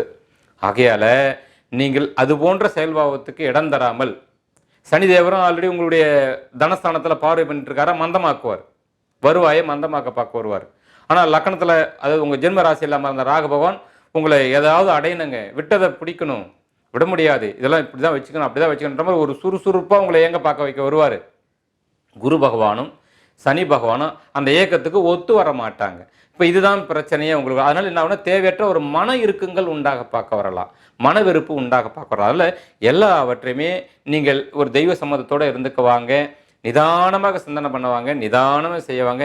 நேற்று வந்த லாபம் இன்றைக்கி குறைஞ்சா பரவாயில்லை, நான் மாட்டும் என் வழியில் போயிட்டுருக்கேன், ஏதோ கிடைச்சதா, நஷ்டம் இல்லாமல் இருக்கதா எனக்கு அது போதும் அப்படிங்கிற மாதிரி நீங்கள் எல்லா வகையிலையுமே உறவு, வாழ்க்கை, வருமானங்கள் எல்லா வகையிலுமே நீங்கள் அழகாக அப்படி இருந்துக்க வரணும். மற்றபடி உங்கள் முயற்சியில் தொய்வு இல்லாமல் நீங்கள் பார்த்துக்க வரணும். எத்தனமாக இருக்கக்கூடாதுன்னு நான் சொல்ல வரேன். முயற்சியில் ரொம்ப சுறுசுறுப்பாக இருக்கணும். நம்ம சன்னியாசி இல்லை, சம்சாரி, சம்சாரிக்கேற்ற மாதிரி இயங்கங்கள் இருக்க வரணும் அப்படின்னு இருக்க வரணும். அதாவது அந்த வீட்டுக்குரியவர் சுக்கிர பகவான் தான், முயற்சி வீட்டுக்குரியவர். சுக்கிர பகவான்லாம் வந்து பார்த்தீங்கன்னாக்கா அப்படி தான் இயங்குவார், சம்சாரி மாதிரி தான் இயங்குவார். நாளை வேணுங்க, நாளைக்கு வேணும்னாக்கா இன்றைக்கே சேகரித்து வைக்கணும், எறும்பு மாதிரி. நாளைக்கு தேவையான உணவுகளை இன்றைக்கே சேகரித்து வைக்கும் எறும்புகள்லாம் கூட்டில். அந்த மாதிரி இருக்கிறதா வந்து சம்சார பந்த வாழ்க்கை இல்லைங்களா? அதுக்கு சுக்கிர பகவான் ஒத்து வருவார். ஆனால் குரு பகவான் மே 1க்கு அப்புறம் உட்காராரு பார்த்தீங்களா, அவர் சன்னியாசி மாதிரி ஆக்க வைப்பார். இருக்கிறதெல்லாம் செலவு பண்ணிவிடுவோம், வரவு வரலன்னா அதை பற்றி கண்ணிலேயே அகப்பட விட மாட்டார், கண்டுக்கவே விட மாட்டார். போகிறது மட்டும் ஒரு புறம் போயிட்டே இருக்கிறோம். இந்த இடத்துல தான் நீங்கள் தனத்தில் மேல் பிரியம் வைக்க வரணும். ஸ்ரீ மகாலட்சுமி வழிபாடுகள்லாம் செய்துக்க வரணும். எங்களுக்கு வற்றாத செல்வம் எப்பொழுதும் இருக்க வரணும்னு சொல்லி பிரார்த்தனை பண்ண வரணும். அதுதான் முதல்ல சொன்னால் ஆற்றலை கொட்டணும், அளந்து கொட்டணும்னு சொன்ன காரணம் அதாங்க. எல்லாவற்றிலுமே நீங்கள் பண்ணக்கூடிய செலவில் இருந்து ஒரு கூடுதலான கவனம் வச்சாக வரணும். உங்கள் முயற்சியிலும் கூடுதலான கவனங்கள் செலுத்தியாக வரணும். மெத்தனமாக இருக்கக்கூடாது அப்படின்றதான். நேற்று வரல ஒருத்தனை நான் நம்பினேங்க அப்படின்னா இன்றைக்கி அதே ஆள் நம்பிக்கிட்டே இருக்கக்கூடாது. அதுக்காக நம்பக்கூடாதுன்னு நான் சொல்லலை. சுய பார்வையில் கவனமாக இருக்க வரணும். யாரையும் நம்பலை, என்னுடைய நேர்பார்வையில் எல்லாத்தையும் நான் செய்துக்கிறேன் அப்படிங்கிற மாதிரி இருந்துக்கிட்டால் தப்பிச்சுக்க வரலாம். ஏன்னா ராகு பகவான்லாம் வந்து பார்த்தீங்கன்னா ஒரு ஏமாத்துற கிரகம் தான், நம்மளுக்கு ஆசையை காட்டி மோசம் செய்யக்கூடிய கிரகம் தான் ராகு பகவான்லாம். ஒருவேளை பித்ருகளுடைய பாவ வினைகள் இருந்தால் இல்லாமல் இருக்குமா இந்த கலிகாலத்தில், ஏதாகல ஒன்றாகல இருக்குல்ல, அகல அதெல்லாம் நம்ம கொஞ்சம் கவனமாக தான் இருந்தாக வரணும். சனிதேவரும் ஒரு விரயத்திலேருந்து நம்மளை வந்து பயணம் பண்ண இருக்கிறாரு. விரயம், அதுக்கப்புறம் ஜென்ம சனி, அதுக்கப்புறம் பாத சனி அப்படின்னு ஒரு பயணத்தை அவர் தொடங்கிட்டார் இல்லையா? அப்போ அவருக்கு பயந்தாகணும். ஏன்னா கர்ம பலாபலனை வழங்கக்கூடியவர் அவர் தான். கர்ம பலாபலன் அப்படின்ற ஒரு விஷயத்தை எடுத்துட்டோம்னாக்கா, நம்ம வாழ்க்கையில் நிறைய தர்மத்தை சேகரித்து வச்சுருக்கிறோம் அப்படின்னா அதுக்கான பலனையும் கொடுக்க வருவார். தப்பும் செய்திருக்கிறோன்னா அதுக்கான தண்டனையும் கொடுக்க வருவார். அப்படியாப்பட்டவர் ஒருத்தர் நம்மளை வந்து ஆட்சி பண்ணப்போ வந்திருக்காருன்னு போது நம்ம எல்லாத்துக்கும் ஆயத்தமாயிடணும். அவர்கிட்ட தப்பிக்கலாம் முயற்சி பண்ண முடியாது. எதிர்க்கவும் கூடவும் கூடாது. சனிதேவரை எதிர்க்கிறதுக்காக நான் இந்த கோயிலுக்கு பிறந்தவர்கள் அதெல்லாம் போகவே கூடாது. இறைவா நான் கட்டுப்படுகிறேன், தாங்கும் சக்தியை தாங்க. ஏன்னா அவர் ஒரு நம்மளை புதுப்பிக்கக்கூடியவர், செப்பனிடக்கூடியவர் தான் சனீஸ்வர பகவான். நம்ம செய்த வினைகளை கழிக்க தான் நம்ம பிறந்திருக்கிறோம். அதை நம்ம முதல்ல நம்ப வரணும். முன்னோர்களுக்கு அதனால தான் தீர்த்தவச கடமைகள்லாம் கொடுக்குறோம். கர்மகாரி எல்லாம் செய்ய வரோம். தீர்த்தவசம் வருஷம் தவறாமல் கொடுத்துட்ருக்குறோன்னா ஏன் கொடுக்குறோன்னா அவங்கள மோட்சம் அனுப்பி வைக்கணும், சொர்க்கவாசம் பெற வரணும், மீண்டும் அவர்கள் இந்த லோகபாவத்தில் மீண்டும் வந்து எங்கள் குடும்பத்தில் பிறக்க வரணும் இப்படின்ற ஒரு நல்ல எதிர்பார்ப்புகளோட தான். ஆக ஒரு பிறவியை நான் நம்புகிறோம். அடுத்த ஜென்மம்ன்றதை நம்ம நிச்சயமாக நம்ப வரோம் இல்லைங்களா? அப்போது அந்த ஜென்மங்கள் எல்லாம் சிறப்பாக இருக்கிறனாக்கா அடுத்த ஜென்மம்ன்றதை நம்ம யாரை வச்சுக்கலாம்னாக்கா நம்ம பிள்ளைகளை வச்சுக்கலாம், நம்ம சந்ததிகளை வச்சுக்கலாம். நம்முடைய அடுத்த தலைமுறைன்றது அவங்க தானே. நம்முடைய மறுபிறப்புன்றது நம்முடைய பிள்ளைகள் தான். அவங்க நல்லா இருக்குன்றதுக்காக வேண்டி சரிங்க நாம செய்த இல்லை முன்னோர்கள் செய்த தண்டனைகளை ஒரு சிலதாக சரிங்க விரும்பி ஏற்றுக்கணும். அதை தரக்கூடியவர் தான் சனிதேவர். அதனால் பெருசாக கொடுத்துருவார் அப்படி இல்லை, நம்ம எதிர்த்தோம்னா பெருசாக கொடுப்பாரு. வணங்கி இறைவா இந்த விஷயத்தை புரிஞ்சுக்கணும், நான் சொன்ன விஷயத்தை புரிஞ்சுக்கணும், என் சந்ததிகளுக்காக அவங்க நல்லா இருக்குன்றதுக்காக வேண்டி நானும் என் முன்னோர்கள் செய்த தவறுகளுக்காக ஒன்றும் தர்ம தானங்கள் செய்தும் எங்களுடைய வினைகளை கழிச்சுக்கிறோம், பிறருக்கு நல்ல ஆசீர்வாதங்களை வழங்கி பிறருக்கு ஒரு நல்வழியை காமித்து எங்களால் என்ற ஒரு உதவிகளை செய்து எங்களுக்காக கொடுக்கப்பட்ட தொழிலில் வருமானத்துக்காக மட்டும் இல்லாமல் கூடுதலான எங்கள் உழைப்பையும் செலுத்தி ஒரு சேவகத்தையும் செய்து எங்களுடைய வேதனைகளையும் கொஞ்சம் அனுபவிச்சு, ஏன்னா பாவ வினைகளை வந்து இந்த ரூபத்திலையும் ஒரு நம்ம வேதனைகள் ரூபத்தில் வரும். வைத்தியனுக்கு ஒரு செலவு பண்ணுவோம், உடம்பு சரியில்லாமல் போக வரோம், வீணா யாருக்கா கடன் கொடுத்து ஏமாந்து போகும், இல்லை யார்கிட்ட கடன் வாங்கி வட்டியாக கொடுத்துட்ருக்க வருவோம், வாடகை கொடுத்துட்ருக்க வருவோம். இதெல்லாம் ஒரு வகையில் பார்த்தீங்கன்னாக்கா ஒரு சங்கடம் தான், நம்ம உழைப்புன்னு எடுத்து கொடுக்க முடியாது இருக்க வரும் தான். ஆனால் இதுதான் கர்ம வினைக்கான தண்டனைகள் இப்படி நடக்க வரும். அதனால் இதெல்லாம் நான் ஏற்றுக்கிறேன் இறைவா, தாங்க சக்தியை மட்டும் கொடுங்க, எங்கள் தவறுகளை தெரிந்தோ தெரியாமல் செய்தால் எங்களை மன்னிச்சு எங்களை நல்வழிப்படுத்துங்க இறைவான்னு சொல்லி அவர்கிட்டே சரண்டஞ்சு முதல்ல கேட்டணும். எதிர்க்கவே கூடாது. எத்தனை சாமி வேணாலும் வழிபாடு பண்ணிக்கு வரலாம். அதுக்கு பரிகாரமாக நான் எதை பண்ணுறேன், எள்ளு தீபம் போடுறேன், ஒரு யாகத்தை நிகழ்த்திடுறேன், ஒரு ஆஞ்சநேய சாமி கிட்ட போய் வடமாலை போட்டுடுறேன், இப்படி பண்ணிடுறேன் அப்படி பண்ணிடுறேன்னாக்கா அவரெல்லாம் யாரும் ஜெயிக்க முடியாது. ஈசனை ஜெயிக்க முடியுமா? முடியாது. கர்மவினை ஜெயிக்க முடியுமா? முடியாது. மரணத்தை வெல்ல முடியுமா? முடியாது. அவ்வளோதான். சனிதேவரை பொறுத்தவரை அப்படிதான். வணங்கினால் முடியும். வெல்ல முடியாத ஒரு அஸ்திரம் அவர். எப்படி வெல்ல முடியும்னா அன்பால மட்டுமே வெல்ல முடியும். அன்பே சிவம். அன்பால மட்டும் அவரோட சரணாகதி அடைஞ்சிடணும். இறைவா எங்களை மன்னிச்சிருங்க, மனிதர்கள் தெரிஞ்சோ தெரியாமல் தவறு மட்டும் எங்களை மன்னிச்சிருங்க, நல்வழி காட்டுங்க, நல்வழிப்படுத்துங்க, எங்களுக்கு ஒரு நல்ல பாதையை கொடுங்க, நல்ல தான தர்மங்கள்லாம் செய்யக்கூடிய நல்ல புத்தியை கொடுங்க, நல்ல சூழ்நிலைகளை எல்லாம் எங்களுக்கு கொடுங்க ஐயா அப்படி சொல்லி நம்ம அவர்கிட்டயே கேட்டுக்கிட்டோம் அப்படின்னா நிச்சயமாக நன்மையே வழங்க வருவார். மண்டையில் சூடு இருக்கக்கூடாதுங்க, உஷ்ணமே ஆகக்கூடாது, கோபமே படக்கூடாது, வெறுப்பு வரக்கூடாது, வேதனை வரக்கூடாது, இன்னொருத்தர் உதாசனமே படுத்தக்கூடாது. நல்லதை சொல்லக்கூடியவனெல்லாம் வந்து சிலர்லாம் ரொம்ப உதாசனப்படுத்த வருவாங்க. இந்த நிலைகள் எல்லாம் வந்து பார்த்தீங்கன்னா சனிதேவருக்கு பிடிக்காது. அப்படியா எல்லாத்துக்கும் நான் பாடம் எடுத்துட்றேன்ற மாதிரி பாடம் எடுத்துட்டுருவார். எதுவுமே இல்லாமல் ஆகிடுவார் கடைசியில். அதனால தான் எதுலையுமே சரிதான். எல்லாம் மனிதர்களே, யாரும் உயர்ந்த தாழ்வுங்க யாரும் கிடையாது. இறப்பு அப்படிங்கிறது எல்லாருக்குமே உள்ளத ஒன்று தான். அதனால் படைத்தவன் இறைவன், அவனுடைய பார்வையில் எல்லாம் சமம். நம்ம இறைவனை மதிக்கிறோம்னா இந்த படைப்புகள் நம்ம ஒன்றா தான் மதிச்சாக வரணும் அப்படின்ற ஒரு பொருளில் அழகாக போயிடணும். அப்படி இருக்கிறவங்களுக்கு ஏழரை சனீஸ்வரர் நல்லதை மட்டுமே செய்ய வருவார். வாய்ப்புகள் அவரே கொடுப்பார். அதாங்க அவர் ஒரு மெத்தன கிரகம்னு சொல்லுவாங்க. வேகமாக தண்டிக்க மாட்டார், வேகமாக ஒரு வீட்டை கடக்கவும் மாட்டார், நிதானமாக தான் எல்லாமே செய்ய வருவார். நம்முடைய பக்குவங்கள் எப்படியோ அந்த மாதிரி அவரும் ரொம்ப ஸ்லோவாக ஆகிடுவார். அவ்வளோதான். நம்முடைய செயல்பாத்தன்மையில் எவ்வளோக்குள்ள அன்பு வைக்கிறோமோ, கருணையை வைக்கிறோமோ, பாசம் வைக்கிறோமோ, செவ்வாயுடைய குணமான ஆவேசங்கள், கோபம், வெறுப்பு, உதாசீனம், நான் தான் அப்படின்ற குணங்கள் இல்லாமல் இருந்தாலே சனிதேவர் அமைதியாக கடந்து போயிடுவார். அதான் தசரத சக்கரவர்த்தியுடைய கதைகள்லாம் நம்ம படித்தோம்னாக்க சில விஷயங்கள் புரியும். சனிதேவரை அவர் எப்படி ஜெயிச்சாருன்றதெல்லாம் கொடுத்துக்கோ. எதிர்க்கக்கூடாது. எதிர்க்காமல் அவர் என்ன வந்தால் தண்டனை கொடுப்பாரோ அந்த தண்டனை நான் இப்போ ஏற்றுக்கிறேன், இறைவா எனக்கு நீங்கள் தான் வழிகாட்டன்னு சொல்லி அவர் போய் அழகாக காட்டில் போய் உட்காந்துருவார். ராஜாங்கத்தெல்லாம் விட்டுட்டு அவர் வருவார், மேலும் ஆசீர்வாதம் பண்ணி அழகாக கொடுத்துட்டு போயிடுவார். இதுதான் சனிதேவர். அதனால தான் எப்பவுமே சனிதேவர் எதிர்க்கக்கூடாது. அவருக்கு பரிகாரன்றதுக்காக வேண்டி வரவேற்பதற்காக பிடிச்ச மாதிரியான தான தர்மங்கள் நான் செய்கிறேன். பாதிக்கப்பட்டவங்க, அடிமட்டத்தில் இருக்கக்கூடியவங்க, ஆதரவற்றவங்களாக இருக்கக்கூடியவங்க, யாரையும் உதாசீனப்படுத்தாமல் பரிகாசங்கள் செய்யாமல் அவங்களுக்கு வந்து ஒரு சனிதேவருக்கே நான் செய்யக்கூடியதாக நினச்சி நான் மரியாதையே செய்கிறேன் அவங்களுக்குன்ற முறையில் யாரெல்லாம் செய்கிறாங்களோ அவங்களெல்லாம் அவருடைய கருணை பிறக்கும். இதுக்கு தான் பரிகாரம் வச்சாங்க. நம்ம ஆளுங்க வருமானத்தை பார்க்கக்கூடியவங்க நிறைய பேர் என்ன பண்ணாங்க, மாற்றி விட்டுட்டாங்க. சனீஸ்வரருக்கான பரிகாரம் சொல்லி மாற்றிட்டாங்க. சனீஸ்வரருக்கான பரிகாரம் அப்படிங்கிறது நாம் அனுபவத்தில் முன்னோர்கள் சொன்னதை நீங்கள் நல்லா ஆழ்ந்து கவனிச்சிங்கன்னா உண்மை தெரிய வரும். அவரெல்லாம் அப்படிலாம் ஏமாத்திரலாம் முடியாது. செய்த வினைகள் எதுவோ நல்வினையாக இருந்தாலும் நல்லது கொடுப்பாரு, கெட்ட வினையாக இருந்தாலும் கெடுதலை கொடுப்பார். இதுதான் சனிதேவர். எதையுமே அவர் வந்து கொடுக்கறது கிடையாது. நாம் எதை விதைச்சோமோ அதை நம்ம அறுவடை பண்ணியாக வரணும். பரமாத்மா சொன்ன விஷயங்களும் இதுதான்.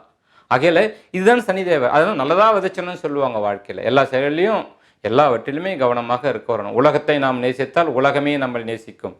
எவர் ஒரே ஒரு நபரை நாம் வெறுத்தாலும் எங்கோ இருந்து ஒருவன் நம்மளை வெறுப்பான். அவ்வளோதான். அதில் இந்த தத்துவங்கள்லாம் வந்து சனி அமைப்புக்கு பிடிச்சமான ஒன்று. இதெல்லாம் வந்து மாற்றணும்னா அது போக்கில் தான் மாற்றி ஆகணும். நான் சொல்லக்கூடிய இந்த விஷயத்தை நல்லா உள்வாங்கி புரிஞ்சுக்கிட்டீங்கன்னா சனிதேவரை எப்படி வெல்லலாம், நம்முடைய அன்பினால் மட்டுமே வெல்ல முடியும், நம்முடைய சரியான பாதையால் மட்டுமே அவரை வெல்ல முடியும்.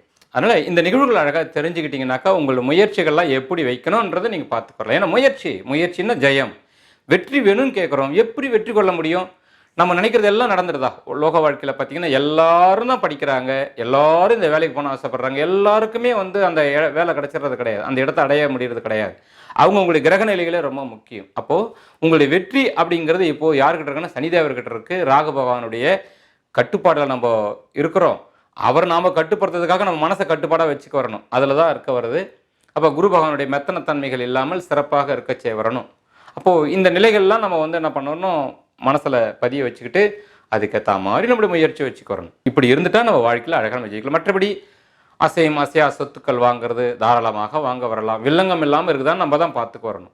1க்கு 4 முறையாக சிந்திச்சு பார்த்துடணும். ஒரு 1000 ரூபாய் நினச்ச பொருள் 10 ரூபாய்க்கு கிடைக்குதுங்க எனக்குன்ற மாதிரி உங்ககிட்ட வந்து நிற்க வரும். ராகபகவான் அப்படி தான் கொண்டு வந்து சேர்க்க வருவார். அப்படியா, இந்த வண்டி 1 லட்ச ரூபா ஆனால் வந்து வெறும் 10,000 ரூபா கொடுத்தா போதுன்னு சொல்கிறாங்க அப்படின்ற மாதிரி வரும். அதெல்லாம் வாங்கி மாட்டிக்கூடாது. ராகபகவான் அப்படி தான் ஆசை கடை. கடைசியில் பார்த்தா உள்ள ஒன்றுமே இருக்காது. அதில் அந்த மாதிரி சொத்துக்கள் வில்லங்கமான சொத்துக்களாக வந்து சேர்ந்துடும். பாவ சொத்துக்களாக வந்து கொடுக்க பார்க்க வருவார். ராகபகவான் நமக்கு கொடுக்கக்கூடிய வினைகள் அப்படி தான் கொடுக்க பார்ப்பவர். கவனமாக இருக்க வரணும். எதை செய்தாலும் முன்ன பின்ன எல்லாத்தையும் பார்க்க வரணும். சொத்து வாங்கினாலும் சரி, வாகனங்கள் வாங்கினாலும் சரிங்க, நீங்கள் ஒரு பொன்பொருள் வாங்கினாலும் சரி, புதிய உறவுகளை நீங்கள் சம்பாதிச்சாலும் சரி, புதிய நட்பை நீங்கள் சம்பாதிச்சாலும் சரி, புதிய தொழிலை நீங்கள் தொடங்கினாலும் சரி, எல்லாவற்றிலுமே ஒரு ஆசையில் போய் விழுந்துடாமல் பார்த்துக்கிறோம். ராகபகவான் ஆசையில் விழ வைக்க பார்க்க வருவார். ஆகல அதில் கவனமாக இருந்துக்குவாங்க. இப்போ நீங்கள் விவசாயம் பண்ணுறவங்களாக இருந்தாலும் சரிங்க, இறைவா இந்த லோகபாவத்தில் எல்லா உயிர்களும் பசியாரி வாழ வரணும். ஆகையில நிறைய விளைச்சலை கொடுங்க. இந்த மக்கள் அதை சாப்பிட்டு பசியாரி இந்த பிரபஞ்சத்தையே வாழ்த்த வரணும். இறைவனுக்கு நன்றி சொல்ல வரணும். அதற்காக வேண்டி நல்ல விளைச்சலை கொடுங்க இறைவா.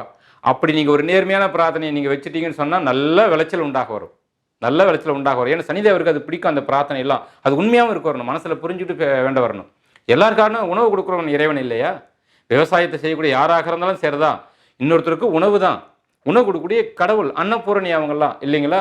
அதை முதல்ல உணரணும். அந்த கர்மாவை முதல்ல உணரணும். யாராக இருந்தாலும், ஒரு ஆசிரியராக இருந்தாலும், ஒரு மருத்துவனாக இருந்தாலும், ஒரு ஜோதிடனாக இருந்தாலும், அவனுடைய செய்யக்கூடிய செயலுடைய தன்மை என்ன அப்படின்றத உணரணும். இந்த கர்மா உணர்ந்தால் தான் சனிதேவர்கிட்ட நல்ல பலன் யாரும் வாங்க முடியும். ஏன்னா கர்ம பலன் வழங்கக்கூடியவர் சனிதேவர் தான். அப்போ விவசாயம் செய்தாலும் இப்படித்தான். எனக்கு நிறைய வருமானம் வரணும், அதற்காக வேண்டி நல்ல விளைய வைக்கணும்.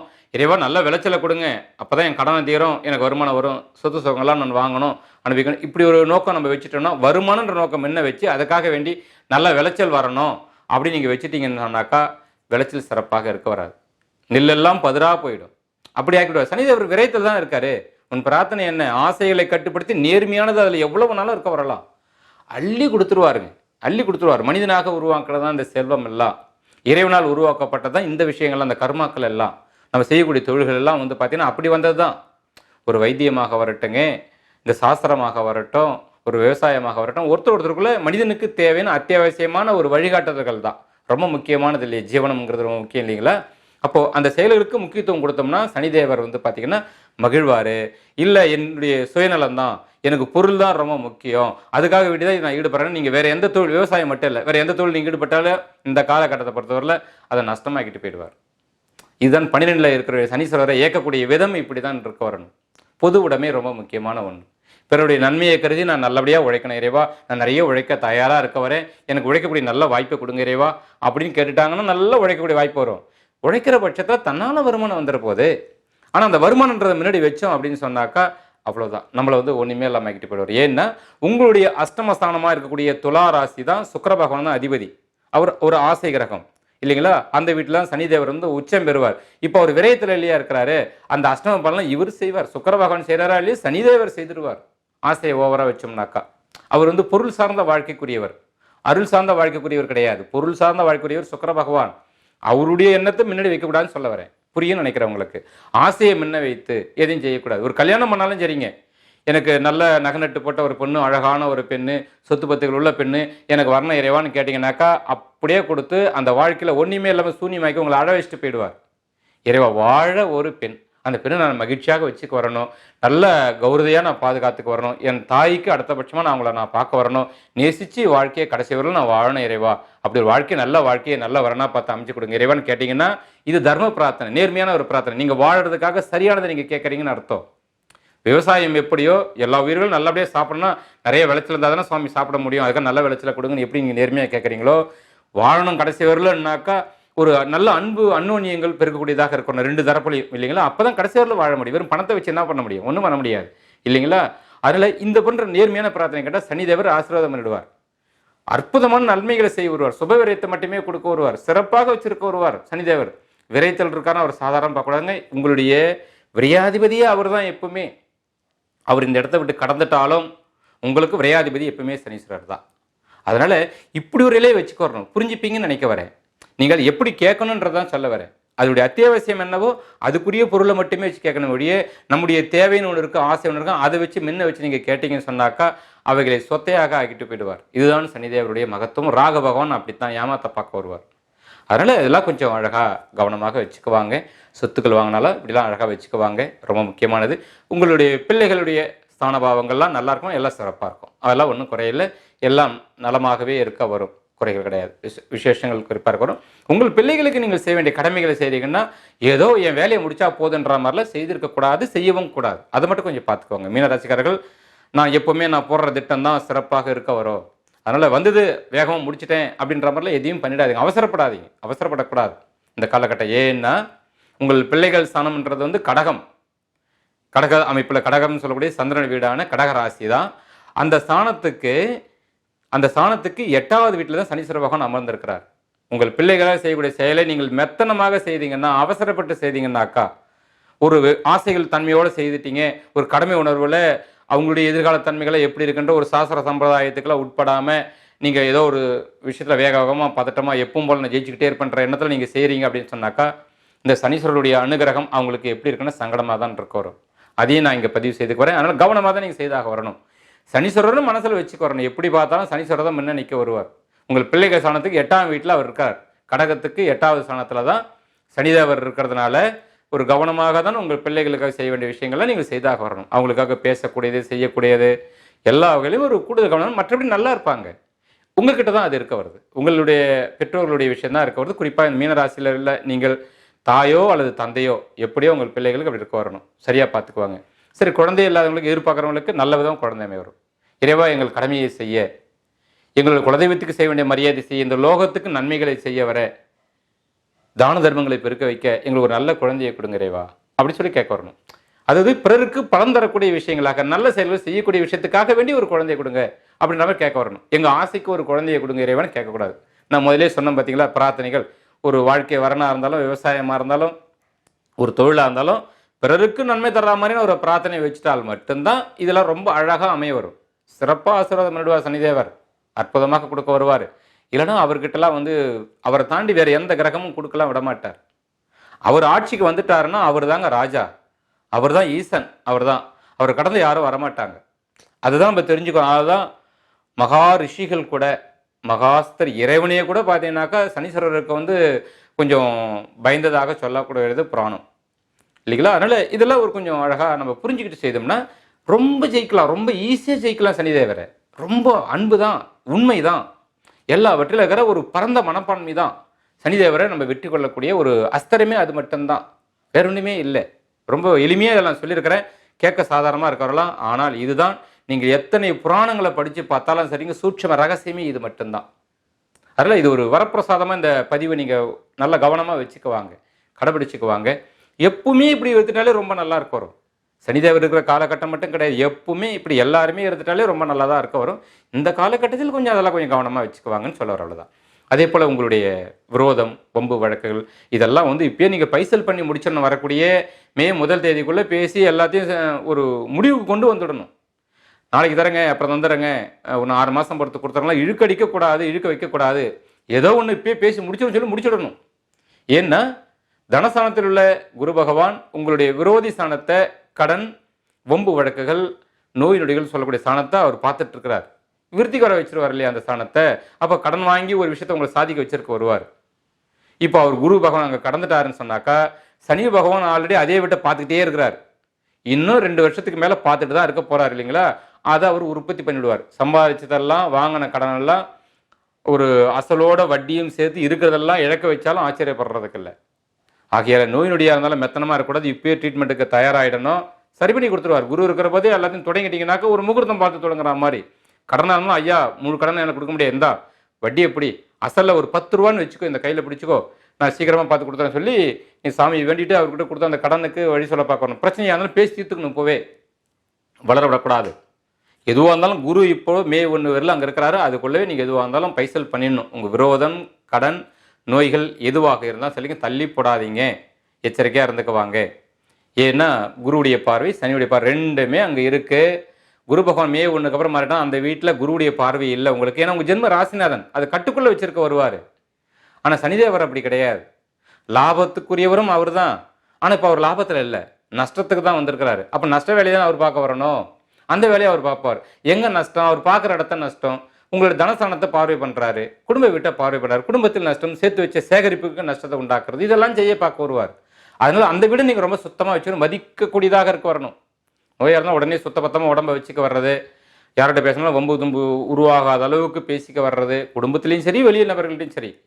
கடன் கொடுக்கல வாங்கல ரொம்ப கவனமாக நடந்துக்க வர்றது, வாக்கு கொடுக்கக்கூடாது, வாக்கு கொடுத்து அக்கப்படக்கூடாது, இதெல்லாம் கொஞ்சம் பார்த்து நடந்துக்கணும். அது ஒரு எச்சரிக்கையாக தான் சொல்லுவார். யாரோ ஒருத்தருக்கு இது பலன் தரும், அதுக்கு தான் சொல்லுவார். அதெல்லாம் கொஞ்சம் அழகாக பார்த்துக்குவாங்க. ஏற்கனவே இருக்கிற பிரச்சனை நான் முதலே சொல்லிட்டேன். முதல்ல 1000 ரூபா கடன் இருக்குன்னா அதை முழுமையாக அவங்களால் அடைக்க முடியினாலும் ஒரு 10 ரூபாயாச்சும் எடுத்துமே கொடுத்து, இந்தாங்க இது அசலில் கொஞ்சம் வச்சுக்கோங்கன்றதா இப்போ பேசி அழகு சரி பண்ணிக்க வரணும். குரு இருக்கிற போதே அதை பண்ணிக்கங்க, நல்லா இருக்க வரும். திருமண வாழ்க்கை ஸ்தானத்தில் கேது பகவான் இருக்கிறார். இந்த காலகட்டத்தில் கல்யாணம் பண்ணலாமா மீனராசிக்காரர்கள்லாம் பண்ணலாம். ஜாதக பொருத்தம் பார்த்து தான் பண்ணோம். ஜாதக பொருத்தமே நீங்கள் பார்த்தாலும் ஒரு 50% தான் அமைய வரும். முழுமையான ஜாதக பொருத்தம் பார்த்தீங்கன்னா வெட்டிக்கிட்டே போக வரும். வரன்கள் கூடி வர மாட்டேங்குதுங்க, தள்ளிக்கிட்டே போகுதுன்ற மாதிரி தான் இருக்க வரும். ஏதோ ஒன்று ஆண்டு மேலே பாரதப்பட்டு ஏதோ ஒன்று செய்கிறேன்னாக்கா ஏதோ வரன்கள் வந்துடும். அப்படி வந்த வரணும் நாகதோஷம் உள்ள வரனாகத்தான் இருக்க வரும். ஒருவேளை உங்ககிட்ட கர்ம வினைகள் அதிகமாக இருக்குன்னா வரத்துலேயும் சில விஷயங்கள் இருக்கும், பிரச்சனைகள் இருக்கும். குடும்பத்தில் சில பிரிவினைகள்லாம் கொடுக்க போகிறோம். கல்யாணத்துக்கு அப்புறம் தனி குடும்பம் போகக்கூடிய சூழ்நிலை உண்டாக வைக்கிறது, இப்போல்லாம் பெற்றோர்களுடைய சாபத்தை வாங்குறது, இதெல்லாம் கொஞ்சம் கொடுக்க தான் பார்க்குறோம் இந்த காலகட்டத்தில். குறிப்பாக ஒரு 1.5 வருஷத்தில் இப்போ நீங்கள் கல்யாணம் பண்ணுறீங்க அப்படின்னு சொன்னாக்கா அப்படி தான் இருக்க வரும். ஆகையில் உங்களுடைய தன்மையை பொறுத்தவரைக்கும் கடகத்தில் குரு பகவான் வர்ற வரலும் கொஞ்சம் பொறுத்து தான் ஆக வரணும். அப்படி இல்லைன்னா ராகு பகவான் அங்கேருந்து மாற வரலுமாச்சும் ஒரு 1.5 வருஷத்துக்கு நீங்கள் பொறுத்து தான் ஆக வரணும். இல்லை நாங்கள் பண்ண வேண்டிய கட்டாயத்தில் இருக்கிறோம் அப்படின்னா வருவதை ஏற்றுக்கொள்ள தான் ஆக வரணும். ஏன்னா பெருசாக பொறுத்தவும் பார்க்க விடாது. பார்த்தாலும் ஏதோ ஒரு விதம் தப்பு பண்ணிவிடுவோம், முகூர்த்தத்திலேயாச்சும் தப்பு பண்ணிவிடுவோம். இதுதான் நடக்கும் ஆச்சுங்களா. மேலும் வரக்கூடிய வரனால சில விபரீதங்கள் ஒரு வகையில் கொஞ்சம் சிறப்பாக ஒத்து போகாது. ஏதோ ஒரு வகையில் ஒரு தனி குடும்பம் போகிறது, இல்லை கடனாக்கி விட்டு போயிட்டாங்கன்ற மாதிரி பெற்றோருடைய சாபத்தை வாங்குறது, இப்படிலாம் ஏதாவது பண்ண பார்க்குறோம். அதனால் முறையாக இறைவனை வேண்டி, குலதெய்வத்தை வேண்டி, உங்களுடைய முன்னோர்கள் எல்லாம் வேண்டி, தான தர்மங்கள் எல்லாம் செய்து முறையாக பொருத்தம் பார்த்து அழகாக பண்ணோம்னாக்கா வாழ்க்கையை வாழ்வதற்காக சொல்லி நேசித்து, எந்த ஒரு முன்னாடி வரதட்சணைன்றது அழகை முன்ன வைக்கிறது அப்படிப்பெல்லாம் எதுவுமே இல்லை. வாழறதுக்கு ஒரு நல்ல வாழ்க்கையை கொடுங்க இறைவான்னு சொல்லி நீங்கள் மதித்து நீங்கள் உண்மையிலேயே எந்த தெய்வத்தை நீங்கள் கொண்டாலும் சரிங்க, இந்த சனிதேவரே ஆசீர்வாதம் பண்ணி நல்ல வாழ்க்கையை கொடுத்துருவார். ஏன்னா தன் ஆளக்கூடிய வீடுகள் மின் வீடு பின் வீடு அவர் தான் ஆளக்கூடியவர். உங்களுடைய சனிதேவர் இருக்கக்கூடிய இடத்துலேருந்து பின்புல வீடு வந்து உங்களுடைய லாப வீடு, அவருடைய முன் வீடு வந்து உங்களுடைய வீடு மீனராசி. அப்போது அவர் மின் வீடுனா தனம் தரக்கூடியது, பின் வீடுனா லாபம் தரக்கூடியது. இப்போ எதை கொடுக்கணும் அப்படின்ற ஒரு விஷயத்தோட தான் உட்காந்துருக்கிற வீடு வந்து விரைய வீடு. இப்போ அவர் எதை கொடுக்கணுன்றது நம்முடைய எண்ணமும் நம்முடைய நடவடிக்கையுமே தீர்மானம் செய்ய வரும். அதை எல்லாமே சிறப்பாக செய்யணுன்றது சொன்னதே வெவ்வேறு மெத்தடில் சிறப்பாக மீண்டும் மீண்டும் சொல்லிட்டு இருக்க காரணமே இதுதான். நீங்கள் அதில் புரிஞ்சுக்க வரணுன்றதுக்காக தாங்க. அப்படி செய்தால் உங்களுடைய வாழ்க்கை பாவங்கள் நல்லா இருக்கும். ஏற்கனவே கல்யாணம் ஆனவங்களுக்கு அதெல்லாம் ஒன்றும் குறையில்லை. பெருசு பண்ண வேண்டாம். கர்ம வினைகள் சம்பந்தமான விஷயங்களை சின்ன சின்ன ஒரு பற்றாக்குறைகள்லாம் உண்டாக பார்க்க வரும். ஏற்கனவே திருமணம் ஆகிடுச்சு, உன்னால் நான் கெட்டேன் என்னால் நீ கெட்டேன்னு ஒருத்தர் பழி போட்டுக்கிற மாதிரி சூழலில் சிலர் குடும்பத்தில் இருக்க வரும். அதெல்லாம் முன்ன வைக்கவே கூடாது, பாரபட்சங்கள் காட்டவே கூடாது. எப்பவும் போல சரி ஏற்றுக்கிட்டு போக வேண்டியதான்ற மாதிரி அழகான முறையில் போக வரணும். வாக்குவாதங்கள் பண்ணிக்கக்கூடாது. சின்ன சின்ன உடல்நிலைகள் வந்து விலக செய்ய வரும், வைத்திய செலவுகள் வந்து போக வரும். மற்றபடி நல்லா இருக்க வரும். வாழ்க்கை அமைப்புகள் சிறப்பாக முன்பை விட சிலருக்குலாம் நல்ல அந்யோன்யங்கள்லாம் உண்டாக வரும். சிலர்லாம் பிரிஞ்சவங்களாம் கூட ஒன்று இணைய வருவாங்க. ராகு பகவான்லாம் வந்து பார்த்தீங்கன்னா அந்த அற்புதத்தை செய்யக்கூடியவங்க. அதெல்லாம் செய்ய வருவார். அதுக்கு தான் நம்ம தெரிஞ்சோ தெரியாமலோ ஒரு சின்ன தர்மமாச்சும் செய்து வச்சிருக்கணும். அந்த தர்மத்தை இவங்கெல்லாம் கண்டிப்பாக எடுத்து முதல்ல கையாளுவாங்க. நம்ம அசுப கிரகம்னு ஈஸியாக சொல்லிடுறாங்க எல்லாரும், சனீஸ்வரர், ராகு கேதுக்கெல்லாம். ஆனால் அவங்களாம் செய்யக்கூடிய ஒரு மகத்துவமான பணி என்னன்னா, நேர்மையானவங்க அவங்க தாங்க. நேர்மையானவங்க அப்படின்னா, உங்கள் பரம்பரையிலோ இல்லை நீங்களோ தெரிஞ்சோ தெரியாமலோ ஏதோ ஒரு தர்மம் பண்ணியிருக்கீங்க, ஏதோ ஒரு ஆத்மாவுக்கு நீங்கள் ஒரு சந்தோஷம் கொடுத்துருக்கீங்க அப்படின்னா, அதை தான் எடுத்து வந்து முதல்ல நம்மகிட்ட கொடுப்பாங்க. இந்தாங்க நீங்கள் செய்த ஒரு பாக்கிய பலாபலன் இவ்வளோ இருக்குது. இதுவரையில் உங்ககிட்ட சங்கடங்களை கொடுக்க நான் வரமாட்டேன். அதை நீங்கள் அனுபவிச்சுன்னு சொல்லி ஏதாவது ஒரு பிராப்தத்தை நமக்கு கொடுத்துருவாங்க. அதை நம்ம அழகாக கட்டி காத்துக்கு வரணும். நடக்கிற செயல் நமக்கு நல்லா தெரிய வரும். அதனால் இப்படி ஒரு நல்ல அற்புதமான குணம் கொண்டவங்களும் ராகு கேது சனீஸ்வரர்லாம். அதனால நமக்கு ஏதோ ஒன்று நம்மளா என்றது தினசரி ஏதாவது சின்ன சின்ன தர்மங்கள் நம்ம செய்துட்டே வந்துருந்தோங்க. அப்படி செய்தாலே நமக்கு நிச்சயமாக நன்மைகளை கொடுக்க வருவாங்க இந்த ராகு கேது பகவான். திருமண வாழ்க்கையிலையும் நல்லதே நடக்க வரும், சிறப்பாக இருக்க வரும். ஆயுள்லாம் நல்லா இருக்குது, நம்ம பாக்கியங்களை பெருகிக்க வரணும், சிறப்பாக இருக்க வரும். ஏன்னா இப்போ தனஸ்தானத்தில் குரு பகவான் இருக்கிறார், அதுக்கப்புறம் விலகிட போகிறாரு. உங்கள் தனாதிபதியே யாருன்னா செவ்வாய் தான். உங்களுடைய தனாதிபதி செவ்வாய், உங்கள் பாக்கியாதிபதியும் செவ்வாய். பாக்கியம்னா என்னென்னா தந்தை, தான தர்மம், இவைகள்லாம் சொல்லக்கூடிய ஸ்தானம் அதுதான். நம்ம தான தர்மத்தை நம்ம கொஞ்சம் பெருக்கிட்டே வந்தோம்னா சனிதேவருக்கு அது ரொம்ப பிடிக்கும். அதே போல் இந்த தான தர்மங்கள் செய்ய செய்ய அதனுடைய பலாபலன் ஒன்று இருக்குல்ல, நம்ம செய்த தர்மத்துக்கான பலன் நம்ம தலையை காக்கணும் விதி இருக்குல்ல, அது நம்ம என்ன பண்ணோம், நம்ம குடும்பத்துடைய பற்றாக்குறையை சரி பண்ண வரும், வருமானத்தை பெருக்கி கொடுக்க வரும், தேவைகளை பூர்த்தி பண்ண வரும். இந்த சூட்சமத்தை புரிஞ்சுக்க வரணும். ஏன்னா உங்களுடைய பாக்கியாதிபதி நீங்கள் இந்த காலகட்டத்தில் வலிமையாக்க வரணும். செவ்வாய் பகவான் தான் உங்களுடைய பாக்கியாதிபதி. முருகபெருமானுடைய வழிபாடுகள் எல்லாம் உங்களுக்கு ரொம்ப அற்புதமாக இருக்க வரும். எம்பெருமான முருகபெருமான குருதேவராக பிடிச்சிக்கிட்டு என் தாயின் நன்மையுமான என் இறைவா எல்லா செயலையும் வழிநடத்துங்க, நல்வழியை காட்டு குருதேவான்னு சொல்லி கேட்டுட்டு உங்களால் இன்ற தான தர்மங்கள் செய்துட்டு வாங்க. பாக்கியங்களை நீங்கள் பெருக்கிக்கிட்டீங்க அப்படின்னு சொன்னாக்கா குடும்பத்தில் தனம் பெருக செய்ய வரும். நான் சொன்ன மைனஸான விஷயங்கள் எல்லாம் உங்களுக்கு நடக்குன்னு எடுத்துக்காதீங்க, எல்லாம் சிறப்பாக இருக்கிறோம். நம்முடைய பாக்கியங்களும் எப்பவுமே நம்மளை பாதுகாக்கும் இல்லைங்களா? அகில செய்த தர்மமே ஒருத்தனுடைய வினைகளை வந்து அப்புறப்படுத்தும். வினைகளுக்கான தண்டனைகள் நம்மக்கிட்ட வராமல் தடுத்து காக்கக்கூடிய ஒரு மிக அற்புதமான கவசம் எதுன்னா நம்ம செய்யக்கூடிய தான தர்மங்கள் தான். இதை மனப்பூர்வமாக செய்யணும், உள்ளன்போட மரியாதை செய்யணும். பெறுபவன் இறைவன் அப்படின்ற எண்ணத்தோடு நம்ம வந்து பிச்சையிட வரணும். கொடுக்குற போது அப்படி ஊதாசனமாக தூக்கி போடுறது அப்படின்னாக்கா அந்த இறைவன் அதை விட 2 மடங்கான ஒரு சங்கடத்தை நம்ம கொடுத்துட்டு போயிடுவார். ஏன்னா நிறைய பேர் அப்படி நான் பார்த்துருக்குறேன். நிறைய இடத்துல பார்க்குறபோது பிச்சைக்காரர்கள்லாம் வந்து உரிமையில் பேசுவாங்க, தூக்கி போடுவாங்க, இல்லாத சேட்டெல்லாம் பண்ணுவாங்க. நமக்கு ரொம்ப கஷ்டமாக இருக்கும். பிச்சைன்னா என்ன, அது எவ்வளோ மரியாதையாக கொடுக்க வேண்டியது. வாங்குறவங்க நம்மக்கிட்ட ரொம்ப மரியாதை, நம்ம கொடுக்குற மரியாதையை பார்த்து அவங்க மெய் செலுத்து போயிடணும். அப்படி ஒரு மரியாதை அன்பாக வாங்கணும். அப்படி வாங்குற போது அவங்களுக்கு இந்த உள்ளம் சிலிர்க்கும், ஆத்மா அவங்கள வாழ்த்த பார்க்கும். ஆஹா இவ்வளோ மரியாதையாக நமக்கு தராங்க பத்தியா அப்படின்னு நினைக்கிற போது அந்த சந்தோஷம் இருப்பா. இதுதான் ஆத்மா நம்மளை வந்து வாழ்த்து, இதுதான் காத்த நிற்க வரும். முதல்ல நம்ம யாருக்கு கொடுக்குறோமோ நம்ம வினைகளை ஒன்று அவங்க வாங்கிக்கிறாங்கன்னு அர்த்தம். அப்போ வினைகளை வாங்கக்கூடியவன் கடவுள் தானே. அவங்கள வந்து ஒரு பிச்சைக்காரன் ஒரு எளிதெல்லாம் பண்ணக்கூடாது. எப்படியோ கையேந்துறாங்களா இருந்தால் நாங்கள் இல்லைன்னாமல் கொடுத்துடணும், ஏதோ ஒரு வகையில் கொடுத்துடணும். செய்யக்கூடியதான் அன்பாகவும் மரியாதையாகவும் செய்திடணும். முகம் சொல்லிச்சுக்கிட்டு வேண்டா வெறுப்பா மனசுக்கு பிடிக்காம உள்ள ஒன்று வச்சுக்கிட்டு வெளியில் மட்டும் சும்மா சிரிச்சுக்கிட்டு அதெல்லாம் கூடவே கூடாது. மனப்பூர்வமாக செய்தால் உங்கள் பாக்கியாதிபதி அப்போ தான் உங்களுக்கு தூண்டப்படுவார், உங்களுக்கு அவர் செய்ய காத்துக்கிட்டு இருக்க வருவார். இல்லைன்னா நம்ம செய்யக்கூடிய வேண்டா வெறுப்பான விஷயம் என்னவோ அதே மாதிரி தான் உங்கள் தன குடும்ப உறவுகள் எல்லாமே வேண்டா வெறுப்பாகவே இருக்கிற எல்லாம். ஏதோ வாழ்ந்துட்டு இருக்கிறோம் நாங்கள், சிலரை வெறுப்பாக வாழ்ந்துட்டு இருப்பாங்க, அந்த மாதிரி இருக்கும். மனப்பூர்வமாக வாழறதுக்கும் வேண்டா வெறுப்பாக வாழறதுக்கும் வித்தியாசம் இருக்குது இல்லைங்களா? நம்ம எந்த அளவுக்கு தான தர்மங்களை செய்கிறோமோ, எந்த உள்ளத்தோடு செய்கிறோமோ அதை கொண்டு தான் நம்முடைய குடும்பம் சிறப்பாக இருக்கிறது, வருமானம் காத்து நிற்கிறது, சொத்து பத்துக்களாக சேர்ந்து தலைமுறையாக அனுபவிக்கூடிய ஒரு பாக்கியம் தர்றதெல்லாம் இப்படி தான் மனப்பூர்வமாக செய்யக்கூடிய செயல் தான். சாமியை கும்பிட்டாலும் சரி, தான தர்மம் செய்தாலும் சரிங்க. இதை நல்லா அழகாக பிடிச்சிக்குவாங்க. உங்களுக்கு எல்லாம் சிறப்பாக அந்த எம்பெருமான் முருகபெருமான் உங்களுக்கு அற்புதமாக வழங்க செய்ய வருவார். சிறப்பாக இருக்கும், எல்லாமே நல்லா இருக்கும். நீங்கள் ஈடுபடக்கூடிய தொழிலிருந்து எல்லாம் நல்லா இருக்கும். இந்த காலகட்டத்தில் தொழில் கிடைக்காம உங்களுக்கு 1000 ஒரு பிரார்த்தனை இருக்கலாம், வேண்டுதல் இருக்கலாம். ராசி பலன் சொல்கிற போது நமக்கு இது கிடைக்குமா அதுக்கு சொல்லுவாங்களா, கிரகங்கள் அதுக்கேற்ற மாதிரி வந்துடுச்சா அப்படி சொல்லுவாங்க. சொல்கிறத நிறைய பேர் வந்து பார்த்தீங்கன்னா நெகட்டிவாக தான் சொல்ல வருவாங்க. நான் சொன்னது எல்லாமும் நீங்கள் பாசிட்டிவாக மாற்றிக்கிறதுக்கான வழிமுறைகள்லாம் சொல்லியிருக்கிறேன். தொழில் மட்டும் இல்லை, திருமண வழக்கு மட்டும் எல்லா வகையிலுமே நான் சொல்ல வரேங்க. நான் சொல்லக்கூடிய விஷயத்தெல்லாம் அப்படியே குறிப்பு எடுத்து எழுதி வச்சுக்கிட்டு பொறுமையாக கேட்க வரணும். 1க்கு 4 முறை நீங்கள் கேட்டாலும் சரிங்க, நிச்சயமாக இது ஒரு நல்ல ஒரு வழிமுறைகள் உங்களுக்கு இருக்க வருது. அதனால் இதெல்லாம் குறிப்பெடுத்து வச்சுக்கிட்டு இதை நம்ம ஒரு சின்ன சின்ன விஷயம் தான் இருக்கும். கடைசியில் பார்த்தா ஒன்றுமே இருக்காது. இவ்வளோ நேரம் நான் பேசிகிட்டு இருக்கேன், அதில் சின்ன சின்ன விஷயம் மட்டும்தான் இருக்கும். ஒரு 4-5 பாயிண்ட் இருக்கும், அவ்வளோதான். நம்ம இப்படி தான் நடந்துக்கணும், இப்படி தான் கடைபிடிச்சிக்கணும். சரி ரைட்டு, இதை நான் என் வாழ்நாளாக வச்சுக்கிறேன் அப்படின்ற மாதிரி நீ கடைபிடிச்சாலே எந்த கிரகத்துக்கும் நீங்கள் பயப்பட வேண்டிய அவசியம் இல்லை. நம்ம சுயத்தன்மையை நம்ம பலப்படுத்திக்கிறோம் இல்லையா? அதனால் யாரை பலப்படுத்தணுமோ அவங்கள பலப்படுத்தணும். எதை எப்படி செய்யணுமோ அப்படி செய்யணும். எதை எப்படி வேண்டணுமோ அப்படி வேண்டிக்கு வரணும். அவ்வளவுதான். இந்த ஒரு சின்ன விஷயம் தான் நான் இதில் எல்லாத்தையும் சொல்லியிருக்க வரேன். அதை கடைப்பிடிச்சா நல்ல தொழில் அமைய வருங்க. லாபகரங்கள் சிறப்பாக இருக்க வரும். சுபநஷ்டமே உண்டாக செய்வரும். தீர்காயுசு ஏற்பட செய்வரும். சகல வளங்களும் நிச்சயமாக உண்டாக வரும். மேலும் எல்லா வல்ல எம்பெருமான் தங்களுக்கு சகல நலன்களும் சகல வளங்களும் வழங்க பிரார்த்தனை செய்து இந்த உரையை பூர்த்தி செய்கிறேன். நன்றி, வணக்கம்.